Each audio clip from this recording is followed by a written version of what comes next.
Welcome back to Football Daily, where today we're bringing you our top 10 of players and managers who were once enemies but then settled their differences. 10. David Beckham and Alex Ferguson.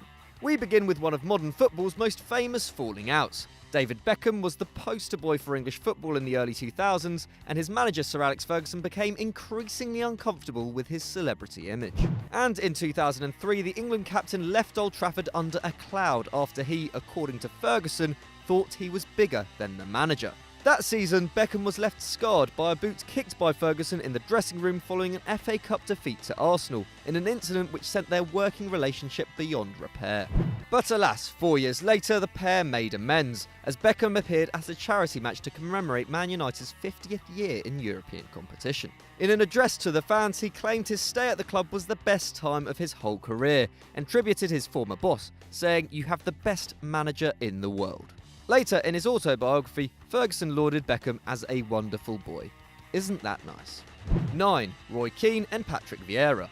Now for a rivalry which defined the Premier League for many years. Back when Arsenal and Man United were the only serious teams in England, Vieira and Keane's battles were key to deciding who would take the English title. During their outstanding Prem careers, the pair were shown 21 red cards between them, and didn't save any niceties for when they came up against each other. Keane later admitted that he was driven by pure hatred when he faced Arsenal, and things famously boiled over in 2005, when the two captains came to loggerheads in the Highbury Tunnel. But since their retirements, Keane and Vieira have enjoyed more affable relations, and even came together to shoot a one-off TV show called Best of Enemies, Who Knew?, where they analysed their fiery encounters. They still maintain a healthy rivalry though, with Keane still claiming that Vieira wasn't quite as tough as him. 8. Paulinho Santos and João Vieira Pinto. Unless you followed Benfica and Porto in the 90s, it's highly unlikely you know about Paulinho Santos and João Vieira Pinto's rivalry, as the two sides fought for titles in this time, with Porto almost exclusively coming out on top. Santos and Pinto's violent clashes were a regular occurrence. Benfica's star man Pinto drew first blood in 1994, breaking Santos' nose and knocking out two of his teeth, and from then on their hate-filled aggression towards each other became as much of a spectacle as the matches going on around them. Portugal's manager at the time, Antonio Oliveira, tried to make peace between the two by forcing them to share a room while on international duty. As you can imagine, that didn't quite work out as he would have hoped, but the pair would later express their admiration for each other as players, and following their final league matchup in 2003, symbolically swapped shirts on the pitch. 7. Jose Mourinho and Juan Mata. Okay, so Mourinho and Mata were never exactly sworn enemies, but the Portuguese coach certainly undermined the Spaniard while he was at Chelsea. When the Special One returned to the Stamford Bridge dugout in 2013, Mata had just picked up his second successive Player of the Year award from the club, and had also been included in the PFA Team of the Year, having become the club's chief creator. But Mourinho was convinced Oscar was a better number 10, and limited Mata to just 11 league starts while playing him out of position. Mata was sold to Man United that January, and when Mourinho made his way to Old Trafford 2.5 years later, many expected the Spaniard to be first for the chop. And it looked to be that way too, as the creative midfielder was taken off in the new manager's first competitive game, having been subbed on just half an hour earlier, and he even had to be consoled by the coaching staff as he took his place back on the bench. But these fears were short-lived. Mata enjoyed his first season under Mourinho in Manchester and doesn't look to be going anywhere soon. 6. Pep Guardiola and Yaya Toure. Like Mourinho and Mata, Guardiola and Toure were reunited in Manchester in 2016, and it looked like the Ivorian would be shown the door pretty quickly, having been sold to City by the Catalan in 2010. An incident for which player and manager offered differing accounts. Toure claimed Guardiola had not spoken to him at all in the season leading up to his departure, while Pep insisted he had actually tried to convince Yaya to stay at the Camp Nou. Either way, their rift intensified after Toure was dropped from City's Champions League squad, at which point the midfielder's agent Dimitri Seluk got involved, blasting Guardiola for humiliating his client and demanding an apology from the manager if he failed to win the coveted trophy. Pep then banned Toure from the team altogether until an apology was sent his way, leading to a saga which featured Seluk hitting back at the manager in an embarrassing phone-in interview live on Sky Sports. But Toure eventually apologised on his agent's behalf, and then became an integral part of Guardiola's domestic and European escapades at the Etihad.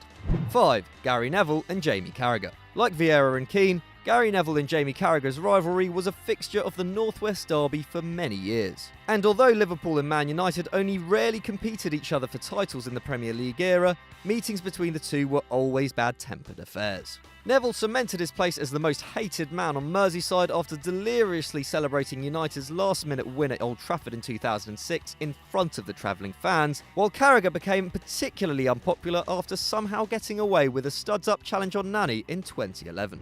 So considering their mutual hatred as players, it was rather surprising to see them become a team on Sky Sports. Now, arguably the two most respected pundits on English television, G. Nev and Carra are good friends, although they do still love to get one up on each other. Most recently, the former Liverpool vice-captain labelled his colleague a fraud for claiming he won 2 Champions Leagues when he hardly played in 2008. Nothing like a good bit of banter. 4. Mido and Hassan Shahata. Egyptian striker Mido never played at a club for more than 2 seasons during his relatively short journeyman's career, and had retired from international football by the time he was 25. So clearly he was a difficult character to work with. And no more so was this the case than at the 2006 African Cup of Nations, where he had a major spat with coach Hassan Shahata on the touchline after being subbed off during Egypt's semi-final against Cameroon. Mido was immediately banned from international duty for 6 months, meaning he missed out on the club's victory in the final. And to rub it in even more, it took place in his home city of Cairo. But in 2015, the forward put to bed any suspicions of continued tensions between him and the man known simply as the boss. Shahata is like my father, Mido said. We should put our conflicts aside if they ever existed in the first place. 3. Roy Keane and Mick McCarthy. Appearing on this list for the second time, but is it really any surprise? He may have fallen out with pretty much everyone he worked with, but Roy Keane's spat with Mick McCarthy in 2002 was undoubtedly his most infamous. The two fell out after comments made by the midfield general to the media about the Republic of Ireland's choice of training facilities at the 2002 World Cup, which he likened to a car park. And after walking out on McCarthy and his teammates, Keane severed ties with his national side for 2 years. Most figured they would never speak again, but while he was managing Wolves, McCarthy contacted Keane, who was Sunderland coach by this point. And although he was just approaching him about one of his players, the pair ended up meeting for a drink and burying the hatchet. Keane apologised for his actions at the World Cup and later said it was important for them to clear the air. However, he still maintains he's not sure what he had to apologise for. 2. Pelé and Maradona. Like Ronaldo and Messi these days, Pelé and Maradona once enjoyed a rivalry over who was the world's greatest ever player. Let's face it, it's irrelevant now. But following the release of the Argentinian's autobiography in 2000, things got very heated between these two legends. In the book, Maradona rated the Brazilian as the greatest footballer of all time, but also accused him of letting his former teammate Garrincha die in misery and of having a gay affair with one of his youth coaches at Santos. These ludicrous claims kicked off years of animosity, but in 2016, it appeared to have ended. On the eve of the European Championships, the pair came together for a 5-a-side charity match in Paris, managing the two sides of All-Stars. The game ended 8-all, and they even embraced afterwards. How lovely. 1. Frank Rijkaard and Rudi Völler.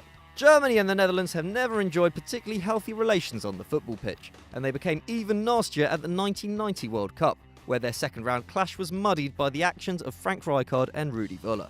The Dutch defender and German attacker became embroiled in an on-pitch spat following a cynical challenge from Rijkaard, and within 2 minutes had received 2 yellows each and were given their marching orders. And as they left the pitch, Rijkaard, who was normally a composed figure on the field but was definitely the main aggressor here, spat at Völler before running off. Germany eventually won the tie on the way to yet another World Cup triumph, and Rijkaard was labelled worldwide as the Llama for his saliva-based antics. He later apologised for his bad behaviour and reconciled with Völler by appearing in a butter commercial with the slogan, "Everything in butter again," a German proverb meaning everything is okay again. How fitting. So we hope you enjoyed that, and if you want to check out more of our videos, then click here on screen. Don't forget to like and subscribe and get on our Snapchat and our Twitter.